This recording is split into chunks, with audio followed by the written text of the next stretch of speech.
Judges chapter 3. The nations left in Canaan. These are the nations that the Lord left in the land to test those Israelites who had not experienced the wars of Canaan. He did this to teach warfare to generations of Israelites who had no experience in battle. These are the nations: the Philistines, those living under the 5 Philistine rulers, all the Canaanites, the Sidonians, and the Hivites living in the mountains of Lebanon from Mount Baal-Hermon to Lebo-Hamath. These people were left to test the Israelites, to see whether they would obey the commands the Lord had given to their ancestors through Moses. So the people of Israel lived among the Canaanites, Hittites, Amorites, Perizzites, Hivites, and Jebusites, and they intermarried with them. Israelite sons married their daughters, and Israelite daughters were given in marriage to their sons, and the Israelites served their gods. Othniel becomes Israel's judge. The Israelites did evil in the Lord's sight.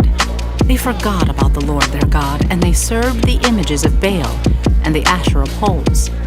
Then the Lord burned with anger against Israel, and he turned them over to King Cushan-Rishathaim of Aram-Naharaim. And the Israelites served Cushan-Rishathaim for 8 years. But when the people of Israel cried out to the Lord for help, the Lord raised up a rescuer to save them. His name was Othniel, the son of Caleb's younger brother Kenaz. The Spirit of the Lord came upon him, and he became Israel's judge. He went to war against King Cushan-Rishathaim of Aram, and the Lord gave Othniel victory over him. So there was peace in the land for 40 years. Then Othniel's son of Kenaz died. Ehud becomes Israel's judge. Once again, the Israelites did evil in the Lord's sight, and the Lord gave King Eglon of Moab control over Israel because of their evil. Eglon enlisted the Ammonites and Amalekites as allies, and then he went out and defeated Israel, taking possession of Jericho, the city of palms, and the Israelites served Eglon of Moab for 18 years. But when the people of Israel cried out to the Lord for help, the Lord again raised up a rescuer to save them. His name was Ehud, son of Gera, a left-handed man of the tribe of Benjamin. The Israelites sent Ehud to deliver their tribute money to King Eglon of Moab. So Ehud made a double-edged dagger that was about 1 foot long, and he strapped it to his right thigh, keeping it hidden under his clothing. He brought the tribute money to Eglon, who was very fat. After delivering the payment, Ehud started home with those who had helped carry the tribute. But when Ehud reached the stone idols near Gilgal, he turned back.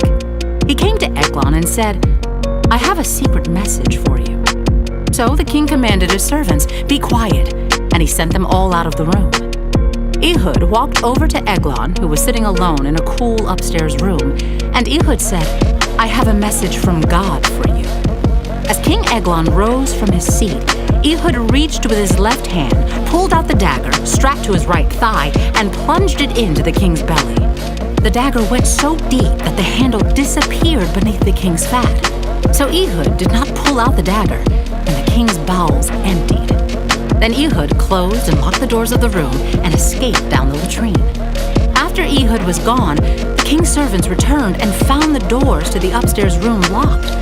They thought he might be using the latrine in the room, so they waited. But when the king didn't come out after a long delay, they became concerned and got a key. And when they opened the doors, they found their master dead on the floor. While the servants were waiting, Ehud escaped, passing the stone idols on his way to Seirah. When he arrived in the hill country of Ephraim, Ehud sounded a call to arms. Then he led a band of Israelites down from the hills. "Follow me," he said, "for the Lord has given you victory over Moab, your enemy." So they followed him, and the Israelites took control of the shallow crossings of the Jordan River across from Moab, preventing anyone from crossing. They attacked the Moabites and killed about 10,000 of their strongest and most able-bodied warriors. Not one of them escaped. So Moab was conquered by Israel that day, and there was peace in the land for 80 years. Shamgar becomes Israel's judge. After Ehud, Shamgar, son of Anath, rescued Israel. He once killed 600 Philistines with an ox goad.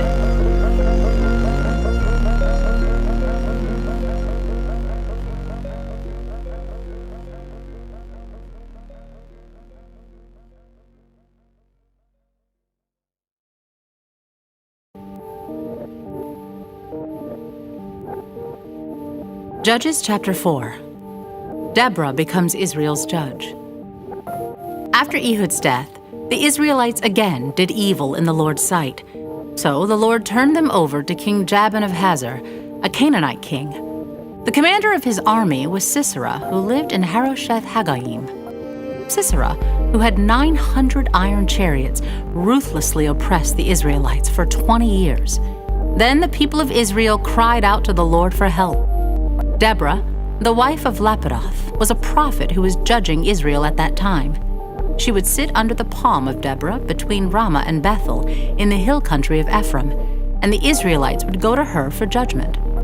One day she sent for Barak, son of Abinoam, who lived in Kadesh in the land of Naphtali. She said to him, "This is what the Lord, the God of Israel, commands you. Call out 10,000 warriors from the tribes of Naphtali and Zebulun at Mount Tabor, and I will call out Sisera, commander of Jabin's army, along with his chariots and warriors, to the Kishon River. There I will give you victory over him."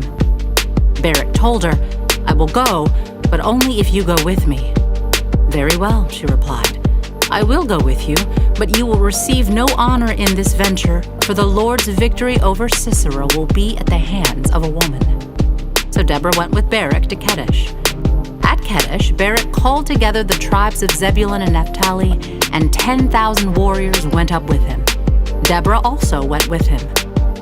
Now Heber the Kenite, a descendant of Moses' brother-in-law Hobab, had moved away from the other members of his tribe and pitched his tent by the oak of Zananim near Kadesh. When Sisera was told that Barak, son of Abinoam, had gone up to Mount Tabor, he called for all 900 of his iron chariots and all of his warriors, and they marched from Harosheth Hagoyim to the Kishon River. Then Deborah said to Barak, "Get ready. This is the day the Lord will give you victory over Sisera, for the Lord is marching ahead of you." So Barak led his 10,000 warriors down the slopes of Mount Tabor into battle. When Barak attacked, the Lord threw Sisera and all his chariots and warriors into a panic. Sisera leaped down from his chariot and escaped on foot. Then Barak chased the chariots and the enemy army all the way to Harosheth Hagoyim, killing all of Sisera's warriors.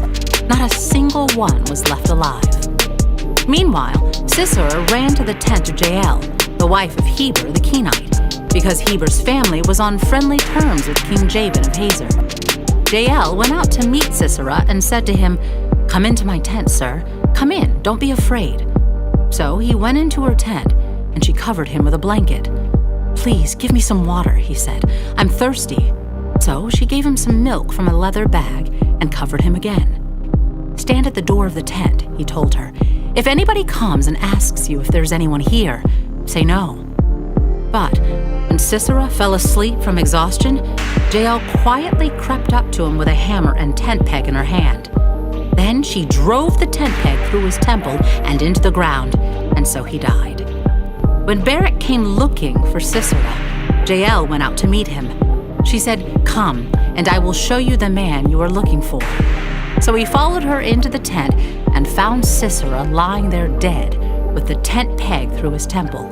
So on that day Israel saw God defeat Jabin, the Canaanite king. And from that time on, Israel became stronger and stronger against King Jabin until they finally destroyed him.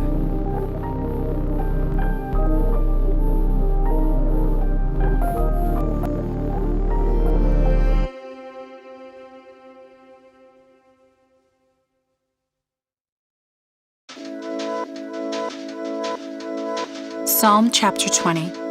For the choir director, a psalm of David. In times of trouble, may the Lord answer your cry. May the name of the God of Jacob keep you safe from all harm. May he send you help from his sanctuary and strengthen you from Jerusalem. May he remember all your gifts and look favorably on your burnt offerings. May he grant your heart's desires and make all your plans succeed. May we shout for joy when we hear of your victory and raise a victory banner in the name of our God. May the Lord answer all your prayers. Now I know that the Lord rescues his anointed king. He will answer him from his holy heaven and rescue him by his great power. Some nations boast of their chariots and horses, But we boast in the name of the Lord our God. Those nations will fall down and collapse, but we will rise up and stand firm. Give victory to our King, O Lord. Answer our cry for help.